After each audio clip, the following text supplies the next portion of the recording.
August 15థ్ టైంలో మా కన్సల్టెన్సీది లోపల ఇంటీరియర్స్ జరుగుతూ ఉండే. సో, ఆ రోజు నేను బయట కూర్చొని ఇంటీరియర్స్ అన్నీ చేపిస్తూ, చుట్టుపక్కల ఆఫీసెస్ వాళ్ళందరూ సెలబ్రేట్ చేసుకుంటుంటే, మా ఆఫీస్‌లో మా టీమ్‌తో ఎప్పుడు సెలబ్రేట్ చేసుకుంటానా అనుకునేదాన్ని. అండ్ లక్కీలీ రిపబ్లిక్ డే కల్లా ఆఫీస్ రెడీ అయిపోయింది. అండ్ మా టీమ్‌తో ఇలా చక్కగా ఆఫీస్ అంతా డెకరేట్ చేసి, బయట ముగ్గు వేసి, ఇలా సెలబ్రేట్ చేసుకుంటుంటే చాలా హ్యాపీగా అనిపిచ్చింది. చిన్నప్పుడు స్కూల్‌లో కూడా మనం ఆ రోజు చాలా హ్యాపీగా ఉండేది గదా! స్కూల్‌కి వెళ్ళడం ఎవ్వరు ఎగ్గొట్టేవాళ్ళు గాదు.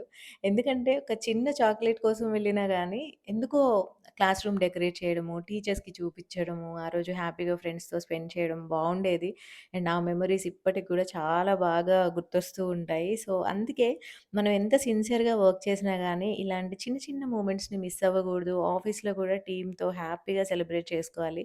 సో, వర్క్ స్ట్రెస్ అనేది ప్రతిరోజు ఉండేదే. బట్ ఇలాంటి మూమెంట్స్ వల్లే ఆఫీస్ అండ్ టీమ్ ఇవన్నీ గూడా లైఫ్ లాంగ్ గుర్తుండిపోతాయి గదా!